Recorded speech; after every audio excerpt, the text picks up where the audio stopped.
Welcome to another one of our short videos studying a particular book of the Bible, trying to equip you with some tools to understand it and read it for yourself.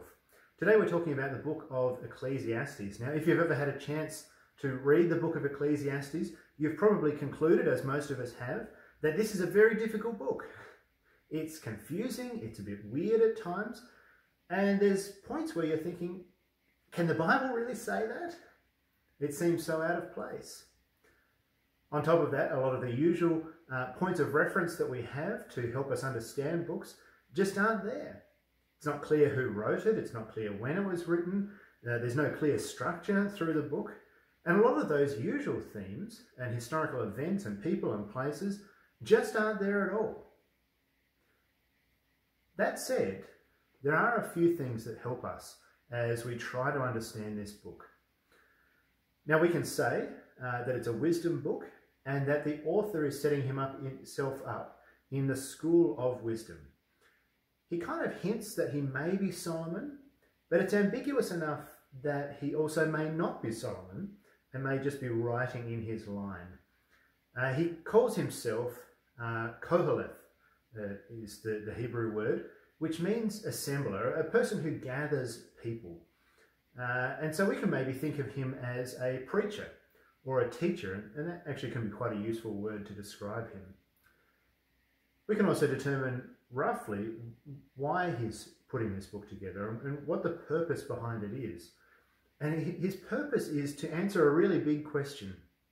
And that question is, how do we, you and I, live purposefully in a frustrating and confusing world? How do we live purposefully and meaningfully in a frustrating and confusing world? Now, the teacher restricts himself as he tries to answer that question. He doesn't refer to the transcendent and to God's great big plan for the world. He instead limits his frame of reference to this world, to the things that he can see around him, to his own lived experiences. He uses the phrase frequently through the book, under the sun. That is, this world, the things we can see and listen to it and touch and experience. It's not that he's ignorant of God, it's that he wants to instead analyze the world as God has given it to us. And that, I think, explains why this book is so unstructured and confusing and difficult, because it reflects a world that is unstructured and difficult and confusing. And it seeks to wrestle with that and help us as a reader and as a listener wrestle through it with the teacher. It's important as we read Ecclesiastes to understand where it sits in the great timeline of the Bible. It sits obviously after Eden and after the fall of humanity into sin, and it sits before Jesus and particularly before his resurrection. And it tries to work out what it looks like to live in a fallen world and to live well despite its confusion and hurts and difficulties. When we read Ecclesiastes, we need to read it in terms of itself, understanding it as it is written, but also understanding it in light of the big picture of Scripture, and particularly in light of Jesus' own teachings, as he sets himself up as one who is greater than Solomon, that is, who is the fulfillment of wisdom. The teacher wants us to live well in a confusing world.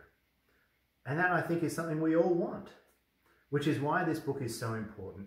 Yes, it's difficult. Yes, it's terribly pessimistic at times, even a little dark. But ultimately, the teacher wants us to live and to live well in the world that God has given.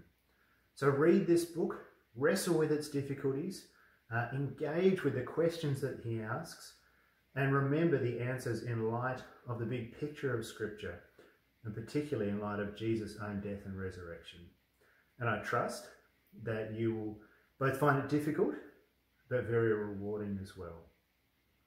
Enjoy.